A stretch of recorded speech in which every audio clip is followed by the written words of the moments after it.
Assalamualaikum warahmatullahi wabarakatuh. Semoga semuanya dalam keadaan sehat. Saya Rizal, Sarjana Farmasi, Magister Farmasi Klinik, Apoteker, dosen tetap di Politeknik Kesehatan Kementerian Kesehatan Maluku. Saya mengajar beberapa mata kuliah yang tentunya sesuai dengan basic disiplin ilmu saya di beberapa prodi, diantaranya mata kuliah farmakologi, toksikologi klinik, dan kimia klinik. Home base saya saat ini di program studi teknologi laboratorium medis. Pada kesempatan kali ini, saya akan menyampaikan terkait salah satu mata kuliah yang saya ampu di prodi teknologi laboratorium medik, yaitu toksikologi klinik. Mata kuliah ini ditujukan untuk mahasiswa semester 3 dengan kode mata kuliah TLM 219, berbobot 2 SKS, 1 SKS teori, dan 1 SKS praktikum. Diselenggarakan dengan 14 kali tatap muka dan 2 kali pertemuan masing-masing ujian tengah semester dan ujian akhir semester. Adapun CPL Prodi pada mata kuliah ini meliputi aspek Sikrap S9 dan S11, aspek pengetahuan P2, aspek keterampilan umum KU4 dan KU5, aspek keterampilan khusus KK3, KK6, dan KK7.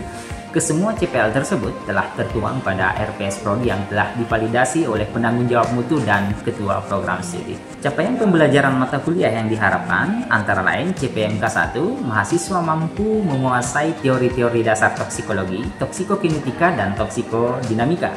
CPMK 2, mahasiswa mampu memahami prosedural dan mampu melakukan pemeriksaan laboratorium medis mulai dari tahap pra-analitik, analitik, sampai pasca analitik di bidang toksikologi klinik terkait dengan pemeriksaan laboratorium untuk nafsa, alkohol, logam berat, pestisida, sianida, dan karbon monoksida. CPMK 3, mahasiswa mampu memahami tentang jaminan mutu pemeriksaan toksikologi klinik.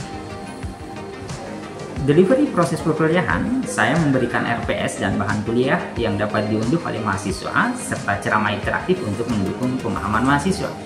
Materi yang saya sampaikan didukung oleh beberapa media pembelajaran berupa video pembelajaran yang dapat diakses oleh mahasiswa melalui kanal YouTube pribadi saya, yaitu Pojok Farmasi Klinik, kuis interaktif quizzes, dan PowerPoint sebagai media pendukungnya. Sebelum perkuliahan, mahasiswa diberikan tugas baca dan menonton video pembelajaran, kemudian membuat resume yang akan dikumpulkan pada saat pertemuan tatap muka di kelas. Dan untuk pembelajaran praktikum, menggunakan metode demonstrasi dan simulasi. Interaction pada mata kuliah ini melibatkan komunikasi dua arah antara dosen dan mahasiswa, dengan dosen berperan sebagai fasilitator dalam diskusi, tanya jawab, dan refleksi bersama. Dan untuk assessment atau sistem penilaian yang saya terapkan pada mata kuliah ini mencakup asesmen formatif untuk penilaian proses melalui kuis, tugas proyek individu ataupun kelompok yang penilaiannya disesuaikan dengan rubrik. Keterampilan pemeriksaan di laboratorium juga penilaiannya disesuaikan dengan rubrik. Penilaian keaktifan mahasiswa melalui self-assessment dan peer assessment. Selanjutnya, asesmen sumatif untuk penilaian akhir semester berupa UTS dan UAS. Yang persentase penilaian teori yaitu 40% dan praktikum 60%. Model pembelajaran yang saya gunakan dalam mata kuliah ini adalah presentasi interaktif, case-based learning, small group discussion, dan project-based berupa kemampuan mahasiswa dalam menyusun prosedural pemeriksaan laboratorium. Referensi yang saya gunakan dalam mata kuliah ini berupa buku referensi karya kami dan juga buku referensi dari karya ahli lainnya, serta jurnal ilmiah toksikologi klinik yang memiliki nilai kebaruan agar mahasiswa mampu mengikuti perkembangan iptek. Baik, berikut adalah video proses pembelajaran pada mata kuliah toksikologi klinik dengan materi pada pertemuan ketiga, yakni toksikokinetika dan toksikodinamika. Assalamualaikum, selamat pagi. Ceria sekali Anda hari ini, luar biasa semangatnya hari ini. Dan ini menandakan bahwa kalian semua siap untuk belajar hari ini. Apa semangatnya? Saya ingin kasih pantun lebih dulu. Jangan lupa cakepnya gitu ya. Nongkrong di kafe pesan kopi. Pulangnya selfie bareng Besti. Kelas ini bukan cuma kelas teori. Mari eksplorasi idenya biar pulangnya makin freshy. Oke. Baik, teman-teman semua, sudah semangat pagi ini, sudah ceria pagi ini, mukanya ceria-ceria semua, seceria cuaca hari ini. Namun menambah semangatnya dan menambah keberkahan dari perkuliahan kita sama-sama, mari kita mulai dengan berdoa. Semoga kita diberikan kemudahan dalam menjalani perkuliahan kita pada pagi hari ini. Berdoa sesuai keyakinan masing-masing, dipersilahkan. Selesai. Baik, di pekan ketiga ini, sebelum kita masuk ke materinya, saya ingin mereview kembali materi kita yang sudah kita pelajari di minggu kedua kemarin. Saya, Pak. Oke, baik, silakan Gabriela. Ya, Pak. Toksikologi adalah ilmu yang mempelajari tentang racun, Pak. Oke. Dan peranan seorang ATLM yaitu pada tahap identifikasi racun untuk menegakkan diagnosa dan penanganan yang tepat oleh klinisi, Pak. Oke, bagus, mantap sekali Gabriela. Saya, Pak. Oke, baik, silakan Rena. Jadi xenobiotik itu suatu zat asing yang secara alami tidak terdapat dalam tubuh manusia, Pak. Oke, ada yang ingin menambahkan? Saya, Pak. Oke, silakan Pak, Vika. kalau toksin itu racun alami yang diproduksi oleh makhluk hidup. Contohnya Oke. bisa ular, Pak. Oke, bagus. Satu lagi sebelum kita lanjut di materi yang selanjutnya. Oke, silakan Chelsea. Toksisitas itu adalah tingkat beracunnya suatu zat kimia, Pak. Oke. Misalnya tuh kayak Oke, bagus sekali Chelsea, luar biasa. Tepuk tangan dong untuk semuanya. Dan sudah sempurna saya rasa untuk review materi kita yang sebelumnya. Ada ukuran toksisitas, terkait dengan toksisitas, pada intinya bahwa toksisitas itu adalah tingkat atau ukuran tingkat beracunnya suatu zat kimia itu. Tadi Chelsea menjawab dinyatakan dengan ukuran LD 50. Apa tadi? Lethal dose 50%. Kemudian ada ukuran-ukuran lain tadi. Apa? Salah satunya tadi? Karsinogen. Karsinogen. Kemudian apa lagi? Mutagen. Kemudian? Dan teratogen. Oke, itu ukuran lain dari toksisitas. Sekarang, mari kita lanjut di perkuliahan kita hari ini. Penting untuk kita ketahui. Nah, semua jawabannya itu ada di materi toksikokinetika dan toksikodinamika yang akan kita bahas pada hari ini. Tujuan dari mata kuliah ini, tentu tujuan mata kuliah ini, kalau di RPS itu namanya CPMK. Jadi setelah mengikuti materi ini, apa tujuannya? Tujuannya adalah supaya saudara-saudari semua bisa mengetahui teori, ya, menguasai teorinya terkait dengan toksikologi dan toksikokinetika itu. Nah, kemudian apa tujuan besarnya nantinya setelah saudara-saudari semua lulus? Tentu adalah mampu pada saat melaksanakan pemeriksaan laboratorium itu. Bukan hanya sekedar mampu, tapi juga mampu melaporkan hasilnya secara efektif. Jadi itu namanya capaian lulusannya. Capaian lulusannya seperti itu. Harapannya seperti itu. Nah, materi kita akan terbagi menjadi dua, yaitu ada toksikokinetika dan toksikodinamika. Ya, toksikokinetika dan toksikodinamika. Nah, toksikokinetika itu sebenarnya itu adalah proses apa yang terjadi pada suatu xenobiotik. Xenobiotik tadi kita sudah pelajari, apa yang terjadi oleh suatu zat pada saat zat itu masuk dalam tubuh kita. Ya, jadi apa yang terjadi setelah zat kimia itu masuk ke dalam tubuh kita. Nah, jadi prosesnya, perjalanannya sama kalau teman-teman atau saudara-saudari semuanya. Tujuannya mau ke kampus ini, kan ada prosesnya tuh, mulai dari bangun tidur, kemudian itu mandi, nah kemudian jalan sampai ke kampus, nah itu prosesnya. Nah, toksikokinetika itu ada zat kimia atau zat beracun yang memapar manusia, kemudian perjalanannya itu di dalam tubuhnya, itulah yang disebutkan dengan toksikokinetika. Oke, toksikokinetika itu ringkasnya, nah sampai jatuh ininya. Ringkasnya, toksikokinetika itu mempelajari 4 perjalanannya itu. Tadi ada 4. Kalau disingkat itu ada namanya A, D, M, E. Nah, saya yakin saudara-saudari semuanya mengetahui ini karena sudah saya berikan resume di awal. Resumenya sudah semua dikerjakan kan? Sudah. Oke, baik. Jangan lupa sebentar dikumpulkan di akhir mata kuliahnya. Oke, saya ulangin bahwa kita mempelajari di toksikokinetika itu mempelajari 4. Apa tadi? Adme. Apa tuh A-nya? A-nya adalah absorpsi. D-nya apa? Distribusi. M-nya apa? Metabolisme. E-nya apa? Ekskresi. Nah, luar biasa. Proses apa itu absorpsi? Absorpsi. Ada yang mau bantu saya enggak? Proses absorpsi itu apa? Penyerapan, Pak. Betul, penyerapan. Jadi singkatnya itu penyerapan. Penyerapan ke mana? Ke dalam tubuh manusia, Pak. Ke dalam tubuh itu di mana? Betul sekali, Naomi. Penyerapan ke dalam aliran darah. Berarti terabsorpsi. Jadi kalau anggaplah ada racun yang memapar manusia, itu kemudian akan terserap ke dalam peredaran darah. Nah, proses penyerapan atau proses masuknya suatu racun itu atau suatu xenobiotik yang tadi itu, ya, atau toksin atau toksikan itu masuk ke dalam peredaran darah itu disebutkan dengan proses distribusi. Proses absorpsi. Nah, betul sekali. Nah, setelah berada di dalam peredaran darah, nah baru disebutkan dengan proses distribusi. Betul sekali, distribusi artinya mendistribusikan. Mendistribusikan kemana? Seluruh tubuh. Betul, mendistribusikan ke seluruh tubuh, termasuk ke ginjal, termasuk ke organ manapun. Nah, karena kalau sudah masuk ke dalam peredaran darah, itu pasti akan muaranya nanti akan ke jantung kan? Nah, jantung kemudian yang akan memompa darah ke seluruh tubuh. Nah, seperti itu. Itu namanya proses distribusi. Nah, di proses antara distribusi dan metabolisme ini, itu ada proses yang terjadi yang namanya adalah proses toksikodinamika. Kenapa bisa seperti itu? Karena pada saat didistribusikan seluruh tubuh kan? Oke. Zat-zat partikelnya itu, kalau dia memang zat beracun, maka dia akan berikatan dengan tempat kerjanya namanya. Ya, berikatan dengan tempat kerjanya. Sebentar saya akan explore lebih jauh lagi terkait dengan tempat kerja dari suatu xenobiotik itu. Nah, jadi setelah dia berikatan dengan tempat kerjanya, maka akan menimbulkan efek. Nah, proses berefek itulah yang dinamakan dengan toksikodinamika. Jadi kata kuncinya, kalau toksikodinamika berarti itu adalah efek. Jadi didistribusikan partikel zat kimia itu, kemudian partikel xenobiotik itu tadi dibawa oleh darah kemana? Ke tempat kerjanya. Ya, ke tempat kerjanya, berikatan dengan tempat kerjanya, maka akan memberikan efek. Ya, memberikan efek. Nah, kalau misal dia di hati, bisa meracuni hati, efeknya namanya hepatotoksik namanya. Nah, tergantung di mana organ tempat berikatannya suatu zat kimia tersebut. Oke, gitu ya.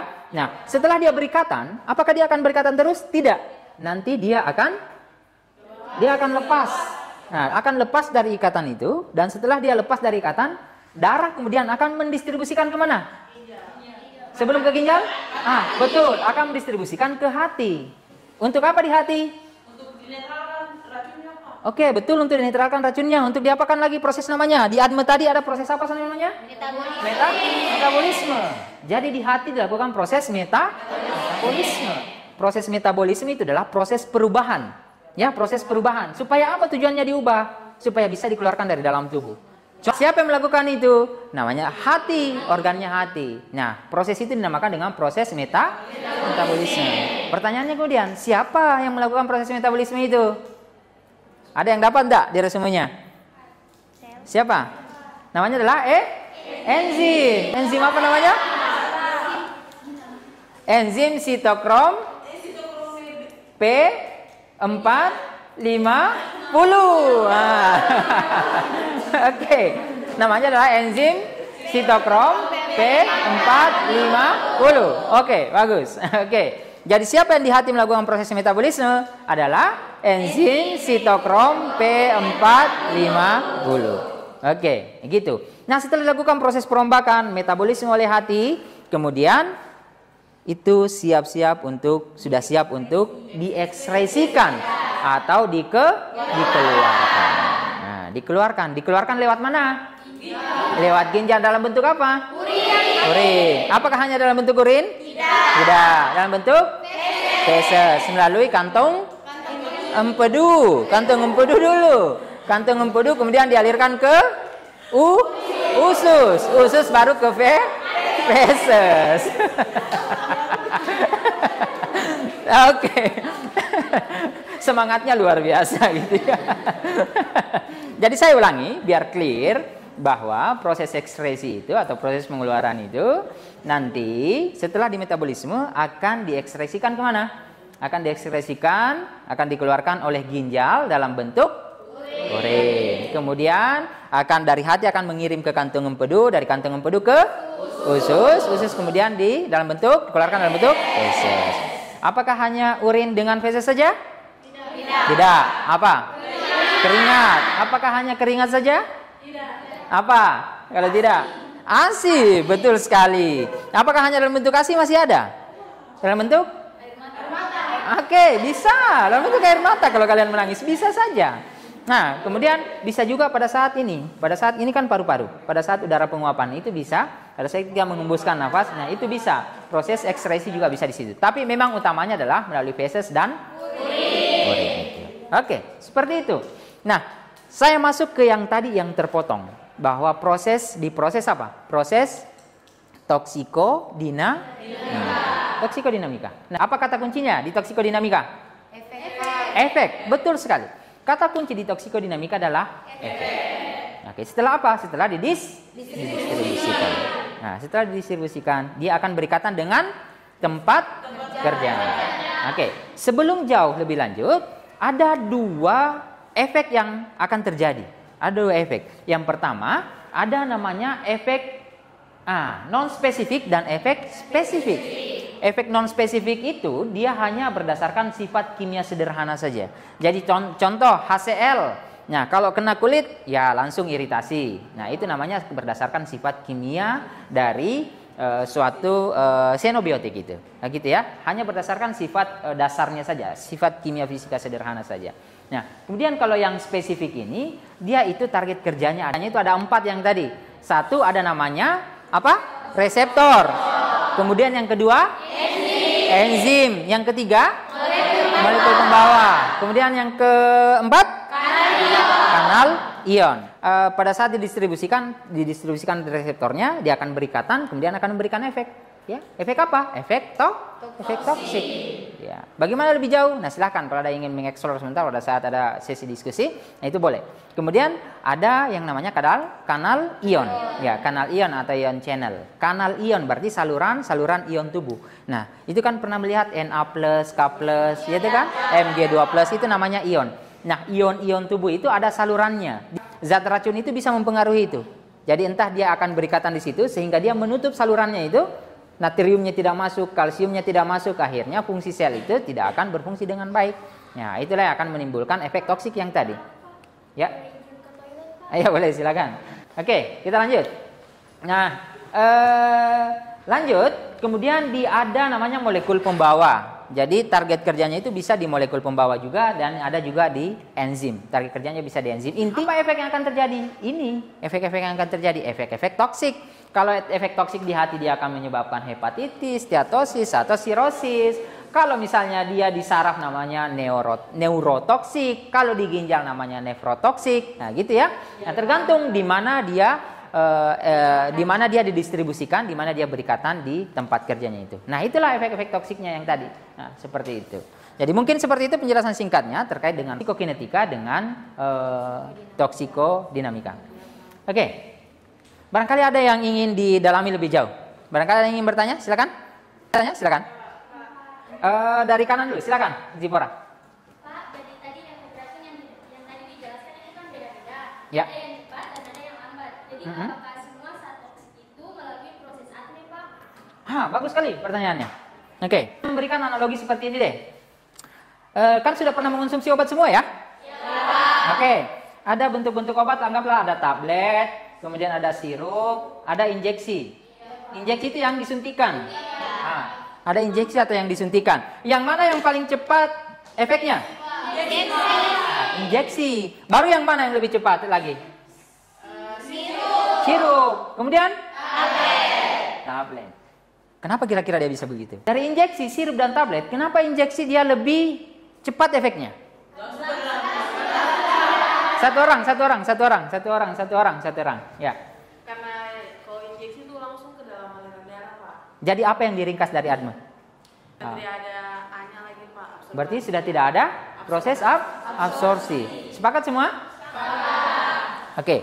Jadi kenapa obat injeksi ini kalau dari ADME yang tadi, gitu ya? Dari ADME yang tadi, kenapa dia lebih cepat? Karena absorpsinya sudah tidak ada. Absorpsinya sama. Apa kaitannya dengan racun? Contoh, yang mana lebih cepat? Contohnya begini deh. Mau dia bunuh diri pakai tablet, minum 20 tablet, yang mana lebih cepat matinya ya? Mau lebih cepat minum tablet atau digigit ular kobra berbisa seperti itu? Digigit ular. Kenapa? Langsung nyuntikan. Oke. Paham ya? Bagaimana? Zipora? Mantap? Oke. Baik. Nah, selanjutnya supaya teman-teman semua bisa lebih mengerti, lebih paham, saya minta untuk membuat duduk berdasarkan kelompoknya sesuai dengan yang sudah kita bagi minggu lalu. Oke? Baik, saya berikan waktu 2 menit untuk duduk berdasarkan kelompoknya masing-masing, dikondisikan, dan baru saya akan memutarkan video sebentar. Oke, baik, dipersilakan. Setelah menyimak videonya, nanti silahkan diskusikan apa yang saudara-saudari semua bisa dapatkan, bisa pelajari dari video tersebut.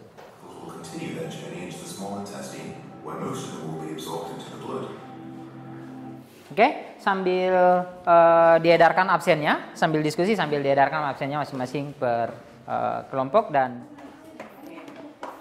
oke, jadi silahkan dieksplor di kelompoknya apa yang tadi yang dilihat kelihatan video, silahkan dieksplor. Mungkin dieksplor satu-satu saja, misalnya di proses absorpsinya saja, bagaimana prosesnya di situ. Nah, silahkan apa yang jadi pengalamannya di video silahkan dituangkan, diskusikan bersama kelompoknya masing-masing. Oke? Oke, baik. Oke, baik. Waktu diskusinya sudah habis. Nah, sekarang saatnya saudara-saudari semua melaporkan apa yang sudah didiskusikan bersama dengan teman-temannya semua. Saya minta untuk kelompok 1 untuk melaporkan apa yang hasil diskusinya. Bahwa dalam proses absorpsi itu zat racun akan dipecah menjadi partikel-partikel kecil, kemudian masuk ke dalam peredaran darah. Lalu dari pembuluh-pembuluh darah yang kecil itu akan bermuara ke vena porta, masuk ke dalam hati, kemudian melalui jantung itu akan diedarkan ke seluruh tubuh, yang akhirnya berefek sistemik. Oke, bagus sekali. Tepuk tangan dong untuk kelompok 1. Jadi seperti itu ya. Baik, terima kasih kelompok 1. Kemudian yang di kelompok 2 siapa? Ada yang ingin? Ya, silakan Norma. Partikel racun itu setelah terabsorpsi masuk ke peredaran darah. Ada yang berikatan dan ada yang tidak berikatan dengan protein, Pak. Oke, betul sekali. Atau bebas begitu, Pak. Ya, oke. Itu kemudian yang akan berikatan dengan reseptornya dan memberikan efek toksik. Paham enggak? Kira-kira? Bisa dipaham ya? Oke, kalau paham saya ingin menguji. Kalau seperti itu, kalau racun yang ikatan proteinnya besar, yang ikatan proteinnya tinggi, maka efeknya akan panjang atau pendek? Panjang, Pak. Efeknya akan Panjang. Nah, itu menandakan bahwa kalian mengerti semuanya. Oke, bagus. Terima kasih kelompok 2. Selanjutnya di kelompok 3, apa yang disampaikan? Silakan. Itu terdapat 2 fase yang dilalui. Ada reaksi fase 1 dan reaksi fase 2. Kemudian zat toksik itu dapat berubah bentuk sehingga dapat diekskresikan. Jadi reaksinya saja yang membedakan, seperti itu. Oke, bagus. Di kelompok 4. Oke, silakan. Pak, bahwa zat kimia yang mekanisme melalui proses absorpsi tidak sampai 100%, Pak. Zat tersebut masuk ke dalam peredaran darah. Bagus. Saudara-saudara melihat gambar sel itu kan seperti ini kan strukturnya kan? Iya, Pak. Saya kurang ini menggambar, tapi seperti inilah strukturnya sel itu, ya. Dan ini akan susah partikel-partikel itu untuk masuk ke dalam pembuluh darah di sini. Ya, tadi sudah ada enzim yang melapisi di sini, menghambat supaya dia tidak 100%. Celahnya di sini sempit sekali, walaupun sudah berubah jadi partikel kecil, celahnya sempit sekali di sini untuk masuk. Nah, seperti itu. Makanya anggaplah di sini 100%. Nah, di sini mungkin yang sampai di sini cuma 80% yang masuk. Jadi betul tadi yang dieksplorasi itu bahwa tidak semuanya ini. Baik, saya rasa cukup untuk diskusi videonya. Dan untuk lebih mendalam lagi, saya berikan waktu tidak lama, paling 7 menit untuk saya akan memberikan kasus. Silahkan didiskusikan kasusnya secara cepat. Nah, ini dia kasusnya. Jadi kasusnya itu ada pasien, ya, ada pasien 25 tahun, dosis toksiknya gitu ya. Nah, dosis toksiknya seperti itu. Nah, dosis toksiknya seperti apa? Nanti coba silahkan dikaitkan dengan efeknya, apa yang terjadi sama si pasien yang ini. Napki. Kita selesaikan diskusinya. Waktunya sudah selesai. Saya minta masing-masing kelompok untuk melaporkan apa hasil diskusinya. Baik, dipersilakan mungkin kalau tadi dari kelompok 1, saya mulai dari kelompok 4 sekarang. Metabolit yang terbentuk itu namanya napki. Napki ini tersebut kemudian yang akan menyebabkan efek toksik pada hati atau yang kita sebut sebagai hepatotoksik. Bagus sekali. Tepuk tangan untuk kelompok 4 dong. Jadi bisa jalan-jalan ke hati dan menyebabkan efek toksik. Efek toksik pada apa? Pada hati.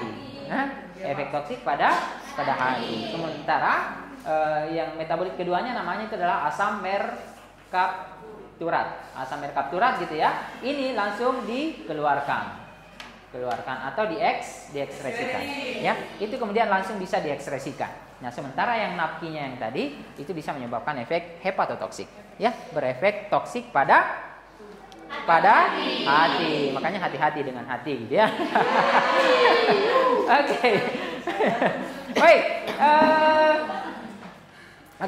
Baik. Saya minta di kelompok 1. Silakan. Karena nona A tersebut mengalami keracunan, Pak. Karena mengonsumsi paracetamol melebihi ambang dosis. Jadi yang diketahui dosis toksik itu lebih dari 7 gram. Oke, bagus. Ibu tersebut mengonsumsi 30 tablet. Oke. Jadi 30 tablet tersebut dikalikan dengan 500 mg. Oke. Hasilnya 15.000 mg atau 15 gram. Jadi ibu tersebut melewati kadar toksik minimum jika digambarkan pada kurva. Oke, bagus sekali. Luar biasa analisisnya. Terima kasih untuk kelompok A telah menjelaskan. Gambarkan kurvanya seperti ini. Ini adalah waktu dan kemudian ini adalah konsentrasi. Jadi kalau ada zat toksik, mula-mula, ini kan tadi mula-mula ya. Mula-mula pada saat terabsorpsi, berarti apanya nih? Kadarnya naik kan ke dalam darah kan? Kadarnya naik ke dalam darah. Akan naik terus, akan banyak terabsorpsi, kemudian dia sampai puncaknya, kemudian metabolisme, kemudian ekskresi turun. Ini namanya adalah garis kadar toksik minimum. Kapan dia melewati di sini, maka zat ini akan berefek toksik. Nah, sudah diketahui ternyata paracetamol itu dia dosis toksiknya adalah 7 gram. Nah, jadi ilmu ini kalau mau bunuh diri nih. Oke ya? Oke, 7 gram. 7 gram. Sementara ibu yang tadi itu, betul tadi ibu yang tadi itu mengonsumsi 30 kan? Ya. 30 dikali berapa? 500. Karena tetap 500, maka 15 gram. 7 gram saja sudah toksik, ya kan? Sudah di atas ya, di atas 7 gram sudah toksik. Ini 15 gram. Kena apa? Paracetamol. Organ apanya yang terkena? Hati. Apa istilahnya? Hepatotoksik. Bagus, terima kasih. Akhir perkuliahan kita. Silahkan membuka HP-nya semua sebagai bentuk bahwa kalian sudah paham apa yang kita sudah pelajari. Lakukan kuis untuk hari ini. Silahkan di scan, ya. Silahkan di scan kodenya ini atau masuk di Quizizz. Kemudian masukkan angka tersebut.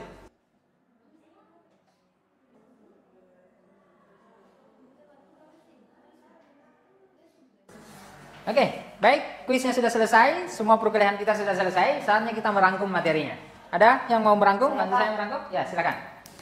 Ya Pak, jadi rangkuman yang saya punya itu Pak, di mana tadi farmakokinetika berarti mempelajari tentang 4 Pak, yaitu ADME tadi disebutkan, di mana A adalah absorpsi yaitu proses penyerapan zat toksik ke dalam pembuluh darah. Dan yang kedua itu distribusi, di mana distribusi adalah proses oleh darah dalam mendistribusikan ke seluruh tubuh termasuk ke reseptor. Ketiga ada metabolisme Pak, metabolisme yaitu proses perubahan agar dapat dikeluarkan oleh tubuh, dan yang terakhir yaitu ada ekskresi. Ada yang ingin menambahkan? Silakan Chelsea. Jadi farmakodinamika itu pada intinya berbicara tentang efek. Bagus. Terima kasih Chelsea. Tepuk tangan untuk Chelsea dong. Jadi reseptor, kemudian enzim, kemudian kanalion, kemudian molekul. Mata kuliah kita sudah selesai. Sebagai penutup saya ingin meminta pengalaman belajar kalian untuk hari ini. Mana? Baik. Dari pembelajaran ini kita menyimpulkan bahwa apa yang disimpulkan? Semua mau bunuh diri itu butuh proses. Terima kasih semuanya telah mengikuti kelas ini, dan jangan lupa bahwa untuk materi selanjutnya itu akan lebih sangat menarik lagi karena kalian sudah memahami dasarnya. Nah, materi untuk selanjutnya di pertemuan keempat kita akan belajar bagaimana prosedurnya mengidentifikasi racun secara langsung.